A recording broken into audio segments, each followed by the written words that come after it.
Hi guys, आज हम लोग पढ़ने वाले हैं कंसिडरेशन टू अ कॉन्ट्रैक्ट और इसके कुछ एक्सेप्शंस। ये आपके सेक्शन 2D और 25 में एक्सप्लेन्ड है। अब ये हमने पहले जो देखा है वो क्या है कि एक कॉन्ट्रैक्ट में एक ऑफ़र होता है, उसका एक एक्सेप्टेंस होता है। अगर एक ऑफ़र का एक्सेप्टेंस हो जाए तो वो क्या बन जाता है, प्रॉमिस बन जाता है। नेक्स्ट हमने देखा कि अभी तो ये एक ही साइड से है कि भाई मैं तुम्हारे लिए ये कुछ करता हूँ, क्या तुम तैयार हो। वो कहता है कि हाँ, एक्सेप्ट कर लिया, ठीक है तुम मेरे लिए ये कर दो। लेकिन जब इस प्रॉमिस के बदले दूसरा बंदा, मतलब ए ने अगर एक प्रॉमिस किया बी को, लेकिन ए भी अब चाह रहा है कि तुम मुझे भी कुछ प्रॉमिस करो, तो जो एक प्रॉमिस के बदले एक प्रॉमिस जब आ जाता है कि भाई मैं तुम्हारे लिए ये कर रहा हूँ, तुम मेरे लिए ये करो, तो यहाँ पर इसका मतलब है कॉन्ट्रैक्ट बन रहा है जिसमें अपने काम कराने से दूसरे बंदे से भी वो रिटर्न चाह रहा है। ये जो रिटर्न होता है, इस रिटर्न को हम कहते हैं कंसिडरेशन। ठीक है, मतलब एक पर्सन आपको ऑफ़र करता है, दूसरा एक्सेप्ट करता है, पर अपने उस ऑफ़र के बदले वो दूसरी पार्टी से भी कुछ इन रिटर्न चाहता है। तो वो जो इन रिटर्न चाहता है अपने कॉन्ट्रैक्ट के लिए, अपने कार्य करने के लिए, उसको हम कंसिडरेशन कहते हैं। कंसिडरेशन जो है वो बेसिक फाउंडेशन है एक कॉन्ट्रैक्ट की। अगर एक एग्रीमेंट उसमें कंसिडरेशन नहीं है तो वो एग्रीमेंट क्या हो जाएगा, वॉइड हो जाएगा। मतलब वो कॉन्ट्रैक्ट जो है बनेगा नहीं, पहले ही वॉइड हो जाएगा। ठीक है, एब्सेंस ऑफ कंसिडरेशन एक प्रॉमिस को क्या बना देगी, बेयर प्रॉमिस। मतलब कि अगर कंसिडरेशन है ही नहीं, दूसरा उसके लिए कुछ कर ही नहीं रहा, तो वो एक खाली बेयर प्रॉमिस है कि ठीक है मैं तुम्हारे लिए ये करता हूँ। वो कहेगा ओके। इसको आप नूडम पैक्टम भी कहते हैं, ये बहुत इंपॉर्टेंट टर्म है। और अगर यहाँ पर कंसिडरेशन के साथ कोई प्रॉमिस भी जुड़ जाता है कि भाई एक प्रॉमिस किया और अब आप मेरे लिए भी कुछ करोगे, उससे क्या शो होता है कि अब एक लीगल ऑब्लिगेशन है कि एक पार्टी अगर दूसरी पार्टी के लिए कुछ कर रही है तो जो दूसरी पार्टी थी उसको भी उसके लिए कुछ करना पड़ेगा। ठीक है, कंसिडरेशन इज़ अ रिटर्न और क्विड प्रो क्यो। इसका क्या मतलब, समथिंग फॉर समथिंग। अगर मैं समथिंग आपके लिए कर रहा हूँ तो समथिंग आपको भी मेरे लिए करना होगा। आइए अब हम बेयर एक्ट से देखते हैं ये क्या कहता है। सेक्शन 2D में आपके कंसिडरेशन डिफाइंड है। ये क्या कहता है, when at the desire of the promisor, मतलब प्रॉमिसार जो प्रॉमिस कर रहा है, जो ठीक है, उसकी इच्छा के अनुसार प्रॉमिसी या कोई और पर्सन हैज़ डन और एब्सटेन्ड, यहाँ पे पास्ट आ गया, कुछ किया या नहीं किया, डज और एब्सटेन्स फ्रॉम डूइंग, ये प्रेजेंट आ गया, और प्रोमिसेस टू डू और एब्सटेन फ्रॉम डूइंग, ये फ्यूचर आ गया। मतलब पास्ट प्रेजेंट में कुछ किया या फ्यूचर में कुछ करने का वादा करता है, समथिंग कुछ भी, तो वो जो एक्ट है या एब्सटिनेंस है और या प्रॉमिस है, उसको हम क्या कहेंगे, कंसिडरेशन फॉर द प्रॉमिस। इसमें ये टर्म्स को आपको बहुत अच्छे से देखना है कि डिज़ायर है प्रॉमिसार की, प्रॉमिसी और एनी अदर पर्सन कुछ करेगा पास्ट में, फ्यूचर में, प्रेजेंट में, तो वो जो एक्ट था या एब्सटिनेंस था या प्रॉमिस था, उन सबको हम आपका कंसिडरेशन कहते हैं उस प्रॉमिस के लिए। अब देखिए, eight the desire of the promiser का क्या मतलब है। इसमें ये एक बहुत इंपॉर्टेंट केस है, या बिना केस लॉ आपको दिए एक प्रेपोजिशन की तरह भी आ जाता है, दुर्गा प्रसाद वर्सेस बलदेव। इसमें क्या हुआ, plaintiff built a shopping complex, किसके ऑर्डर पे, कलेक्टर के ऑर्डर पे प्लेंटिफ ने शॉपिंग कॉम्प्लेक्स बना दिया। तो जो शॉप्स थी वो ऑक्यूपाई हो गई, डिफेंडेंट्स ने ऑक्यूपाई कर दी, जिन्होंने who in consideration of the plaintiff having expanded money.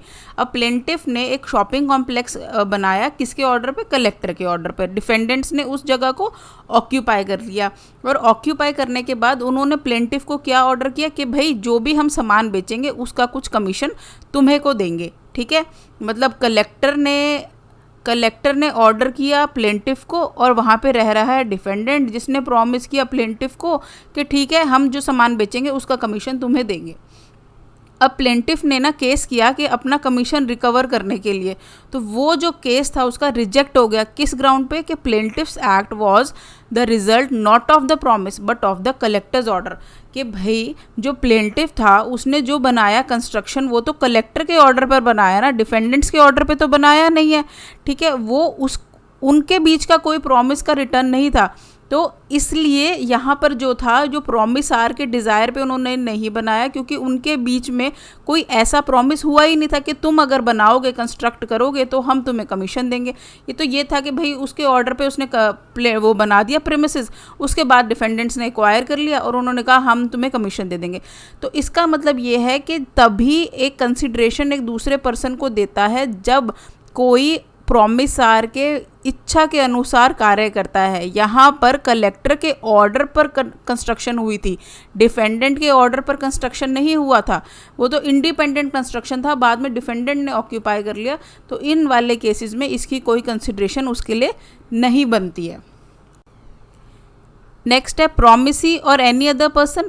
इसका मतलब कि जो आपका कंसिडरेशन आना होता है वो कहाँ से आ सकता है, प्रॉमिसी से भी आ सकता है और किसी और पर्सन से भी आ सकता है। तो इसको हम कभी कभी डॉक्ट्राइन ऑफ कंस्ट्रक्टिव कंसिडरेशन भी कह देते हैं कि अगर किसी और पर्सन के द्वारा हमें कंसिडरेशन मिल रहा है, कंस्ट्रक्टिव कंसिडरेशन भी कहलाता है। ठीक है, अब नेक्स्ट है, अभी हमने सेक्शन 2D में देखा कि आपके 3 टाइप्स ऑफ कॉन्ट्रैक्ट, वो मतलब कंसिडरेशन बता रहा था एक कॉन्ट्रैक्ट में कैसे हो सकता है। तो वो पास्ट कंसिडरेशन होता है, एग्जीक्यूटेड कंसिडरेशन होता है और उसे एग्जीक्यूटरी कंसिडरेशन कहते हैं। अब जो आपका पास्ट कंसिडरेशन वो कैसे होगा कि पहले अर्लियर उसने आपके लिए कुछ किया, मान लो उसने आपका पर्स फाइंड करके दिया कि भाई एक्स डेट को उसने पर्स फाइंड करके दिया, तो उसने प्रॉमिस किया कि ठीक है फ्यूचर में वाई डेट को आपने मेरा एक्स डेट को पर्स फाइंड करके दिया था, इसलिए मैं आपको पैसे दूंगा। एग्जीक्यूटेड कॉन्ट्रैक्ट्स क्या हो गया, जो कि साइमल्टेनियस चलते हो, मतलब हाथ की हाथ वाले बात। इसमें क्या, आप रेलवे में जा रहे हो, आप ट्रेन में जा रहे हो, तो क्या होगा, जिस टाइम आप ट्रैवल करोगे उसी टाइम पैसे दोगे ना, कि भाई हाँ मेरे को ये सीट दे दो और ये मेरी टिकट के पैसे ले लो। ठीक है, तो ये हो गया आपका साइमल्टेनियसली। पास्ट हो गया कि पहले आपने उसके लिए कुछ किया, उसके बदले आपने पैसे लिए।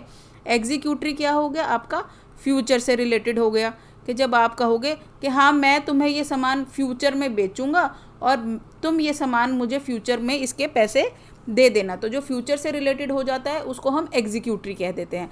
ठीक है, पास्ट, एग्जीक्यूटेड, एग्जीक्यूटरी, ये प्रीलिम्स में बहुत बार क्वेश्चन आ जाता है, बड़ा फेवरेट क्वेश्चन है। अब एक आपने क्वेश्चन पढ़ा था एब्स्टिनेंस, मतलब एक वर्ड पढ़ा था एब्स्टिनेंस। इस वर्ड का क्या मतलब है, बेसिकली ये कहता है कि अगर कोई भी एक पर्सन ना अपने आप को रिफ्रेन करता है कुछ करने से, तो वो भी एक वैलिड कंसिडरेशन है दूसरे पर्सन के लिए। मान लो जैसे क्या है कि एक वाइफ ने अगर अपने हस्बैंड के अगेंस्ट केस जो उसके पेंडिंग था वो अगर विड्रॉ कर लिया, तो वो आपका एक सही कंसिडरेशन है, गुड कंसिडरेशन है फॉर हिज प्रॉमिस कि भाई हाँ मैं आपको मेंटेनेंस दूंगा अगर आप मेरे अगेंस्ट जो आपने केस फाइल करा है वो आप विड्रॉ कर लेते हो तो। ठीक है, अभी तक हमें क्या समझ में आया कि ऑफ़र होगा, उसका एक्सेप्टेंस होगा, फिर वो प्रॉमिस बनेगा, प्रॉमिस के साथ आपकी कंसिडरेशन होनी चाहिए, जब वो कंसिडरेशन होगी तभी वो आपका कॉन्ट्रैक्ट बनेगा। नेक्स्ट ये है कि आपका जो कंसिडरेशन होता है वो रियल होना चाहिए और इल्यूजनरी नहीं होना चाहिए। मतलब कि अगर आप किसी को अपना घर बेच रहे हो ए, ठीक है, तो उस घर की कुछ ना कुछ वैल्यू आपको लेनी ज़रूरी है। मतलब कि 10 रुपये लो, चाहे 20 रुपये लो, चाहे वो लाखों रुपए का है, ठीक है, लेकिन आपको उसकी वैल्यू लेना बहुत ज़्यादा ज़रूरी है। Consideration need not be adequate. इसका मतलब क्या है कि ये नहीं है कि आपने ए ने अगर बी को अपना 50 लाख का घर 10 लाख में बेच दिया, तो ये है कि ज़रूरी नहीं है कि 50 लाख का 50 लाख में बेचे। हम मान लेंगे चलो कोई बात नहीं, हो सकता है प्यार मोहब्बत इतना था या कोई कर्जा था या किसी भी तरह से उसने 10 लाख का भेज दिया, तो ये भी वैलिड होगा। बस ये है कि ये रियल है कि हाँ कंसिडरेशन दिया है, और एडिक्वेट हो या ना हो उससे कोई लेना देना नहीं होता। बस एक वो कंसिडरेशन ज़रूर होना चाहिए एक कॉन्ट्रैक्ट को सही बनाने के लिए। सेक्शन 25 जो है वो आपका ना एक्सेप्शन है, जिसमें ये बताता है कि जहाँ पर कंसिडरेशन नहीं हो वो एग्रीमेंट्स भी ना आपके कॉन्ट्रैक्ट हो जाते हैं। अभी तक हमने क्या देखा कि अगर कहीं पर भी कंसिडरेशन नहीं है तो वो कॉन्ट्रैक्ट आपका नहीं बनता, वो कॉन्ट्रैक्ट आपका वॉइड होता है। कि जैसे क्या है, agreement without consideration is void. ये भी यही कह रहा है कि एग्रीमेंट बिना कंसिडरेशन के वॉइड है, लेकिन अनलेस वो राइटिंग और रजिस्टर्ड हो, ठीक है, एक राइटिंग में हो या रजिस्टर्ड हो जो हमारा लॉ कहता है उसके हिसाब से, या एक प्रॉमिस हो किसी को कंपनसेट करने के लिए जो उसने किया है, या एक प्रॉमिस है to pay a debt barred by limitation law. इसी में इसने आपको 3 पॉइंट्स हैं, तीनों पॉइंट्स बता दिए कि एक अगर आपका एग्रीमेंट रिटन और रजिस्टर्ड है, या किसी ने आपके लिए कुछ किया, आपका उसके लिए जो प्रॉमिस जिसने आपके लिए किया था उसको एज अ कंसिडरेशन उसके लिए कुछ करते हो तो उसको कंपनसेट करने के लिए, तो वो एग्रीमेंट माना जाएगा। या अगर आपने किसी से पहले पैसा लिया था, अब लिमिटेशन लॉ के हिसाब से वो आप पैसा लौटाने के लिए बाध्य नहीं हो, लेकिन आपने उसे प्रॉमिस किया कि भाई ठीक है, मैं तेरा पैसा, मुझे पता है मुझे लाख रुपया देना था और टाइम भी ख़त्म हो गया, अब तू मुझ पर केस तो कर नहीं सकता, लेकिन मैं तुझे प्रॉमिस करता हूँ कि ठीक है मैं तेरा पैसा पे करूँगा। तो उस दिन से हम ये कहेंगे कि वहाँ पर भी बिना कंसिडरेशन के वो आपका जो प्रॉमिस है वो वैलिड है। अब जैसे अनलेस में क्या है, रिटन और रजिस्टर्ड अंडर द लॉ, जो भी हमारे यहाँ पे चलता है रजिस्ट्रेशन ऑफ डॉक्यूमेंट्स के हिसाब से, जैसे रजिस्ट्रेशन एक्ट, और वो कैसे बना हुआ होना चाहिए, नेचुरल लव एंड अफेक्शन, मतलब उन पार्टीज़ के बीच में बहुत ज़्यादा प्यार था और अफेक्शन था, उस चीज़ के लिए उसने उसके अगेंस्ट कुछ डीड कर दी कि भाई मैं ये फ़लाना डॉक्यूमेंट या फ़लाना घर इसके नाम पे कर रहा हूँ क्योंकि मुझे बहुत ज़्यादा प्यार है। बस उसने क्या किया, वो रिटर्न में था और रजिस्टर करा दिया, ठीक है।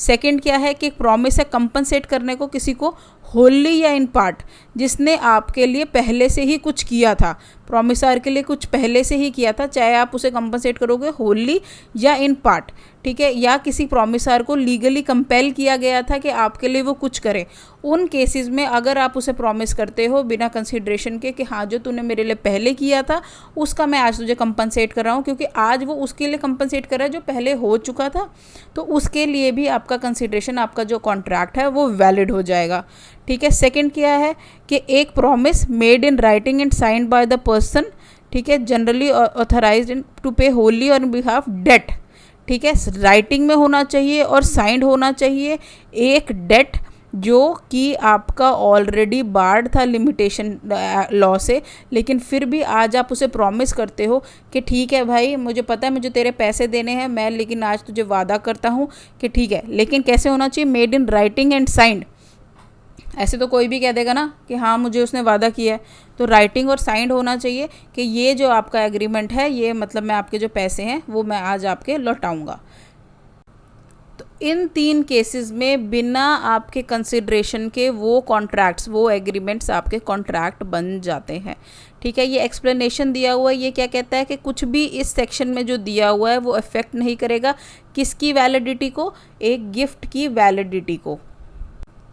एक्सप्लेनेशन 2 क्या कहता है कि agreement to which the consent is freely given, जो उसमें भी किसी एग्रीमेंट में अगर प्रॉमिसर की कंसेंट फ्रीली गिवन होती है तो वो वॉइड नहीं होगा, क्योंकि अगर मतलब आपको शक होता है कि जो कंसिडरेशन है वो इनएडिक्वेट है, जैसे हमने पहले एग्जांपल लिया था ना कि ए ने बी को घर बेचा, 50 लाख वाला घर 10 लाख का बेच दिया, इसमें ये तो शक होगा कि भाई डरा धमका के घर लिया गया है या ब्लैकमेल करके लिया गया है, उसमें हम कंसेंट देखेंगे कि फ्रीली दिया या नहीं था, क्योंकि इस बात से हम सिर्फ कंसेंट को चेक करेंगे। कंसिडरेशन तो हमने देखा कि इनएडिक्वेट अगर है तो फिर भी चलेगा, लेकिन अगर कंसेंट पे शक हो जाता है ना कि ब्लैकमेलिंग का मामला लग रहा है यहाँ, तो दबाव का मामला लग रहा है यहाँ, तो उन केसेस में हम कंसेंट को चेक करेंगे। ये भी बहुत इंपॉर्टेंट आपका क्वेश्चन है, ठीक है, कि ये जो इनएडिक्वेसी है कंसिडरेशन की, ये क्या होगी कि whether the consent of the promiser was freely given, ये चेक करने के लिए हम देखेंगे अगर आपका कंसिडरेशन इनएडिक्वेट है। अब हम कुछ इलस्ट्रेशंस देखते हैं। ये क्या कहता है कि जैसे ए ने बिना किसी कंसिडरेशन को बी को प्रॉमिस किया कि मैं तुझे 1000 रुपये दूंगा, ये क्या हुआ, वॉइड एग्रीमेंट हुआ, कुछ भी नहीं है, आपके ऊपर जो क्लॉजेस दिए हुए हैं तीनों वो भी मैच नहीं करते। नेक्स्ट बी क्या दिया हुआ कि भाई नेचुरल लव एंड अफेक्शन से अपने लड़के को अगर ए ने बोला कि भाई मैं तुम्हें 1000 रुपये दूंगा, और उसने उस प्रॉमिस को राइटिंग और रजिस्टर भी करा दिया, जो उसकी कंडीशन थी कि नेचुरल लव एंड अफेक्शन से आप किसी को प्रॉमिस करते हो मैं तुम्हें ये दूंगा, और अगर आप उस एग्रीमेंट को राइटिंग और रजिस्टर भी करा देते हो तो वो आपका कॉन्ट्रैक्ट बन जाता है। अब सी आप देखिए, ए फाइंड्स बी's पर्स, ए ने बी का पर्स फाइंड किया और उसे दे दिया, तो बी ने ए को प्रॉमिस किया कि मैं तुम्हें 50 रुपये दूंगा, ये भी आपका एक कॉन्ट्रैक्ट बन जाता है। इसमें क्या हुआ कि पहले जो हमने देखा था एग्जीक्यूटेड, पास्ट आपने किसी के लिए कुछ किया, तो उन केसेस में आप अगर आज उसे प्रॉमिस करते हो कि मैं तुम्हें 50 रुपये दूंगा, तो वो भी कॉन्ट्रैक्ट आपका बन जाता है। ठीक है ना। नेक्स्ट हम ये ई देखते हैं। ए ओज बी ₹1000, ए को बी के 1000 रुपये देने, लेकिन जो डेट है वो बार्ड है लिमिटेशन एक्ट से कि टाइम जो है केस करने का निकल चुका है। तो ए ने रिटर्न प्रॉमिस किया बी को कि भाई मैं तुम्हें 500 रुपये दूंगा, हालांकि मुझे 1000 देने थे लेकिन मैं तुम्हें 500 देता हूँ क्योंकि मेरा तुम्हारे तरफ कुछ बकाया था। तो ये जो 500 रुपये उसने दिया पिछले बकाया के हिसाब से, तो ये आपका एक कॉन्ट्रैक्ट बन गया। ठीक है। तो अभी हमने सेक्शन 2D में आपका कंसिडरेशन का डेफिनेशन देखा कि आपका एक प्रॉमिस, अगर एक प्रॉमिसार कर रहा है तो जो प्रॉमिसी उसके लिए करता है उसको हम कहेंगे कि उसके लिए कंसिडरेशन है, और प्रॉमिसी को भी उस प्रॉमिसार के लिए कुछ करना पड़ेगा, दोनों को एक दूसरे के लिए कुछ करना पड़ेगा। ये मान लो इसको अपना घर बेच रहा है तो प्रॉमिसी को पैसा उसे देना पड़ेगा। फिर हमने देखा कि कुछ एक्सेप्शंस है। पहले हमने देखा कि अगर कंसिडरेशन नहीं है तो आपका कॉन्ट्रैक्ट क्या हो जाएगा, वॉइड हो जाएगा। फिर बाद में हमने देखा कि अगर कुछ 3 इंस्टेंसेस में आपका जो है कंसिडरेशन वो उन केसेस में अगर नहीं भी है तो आपका चलेगा उन 3 केसेस में जो आपके सेक्शन 25 में डिफाइंड है। ठीक है।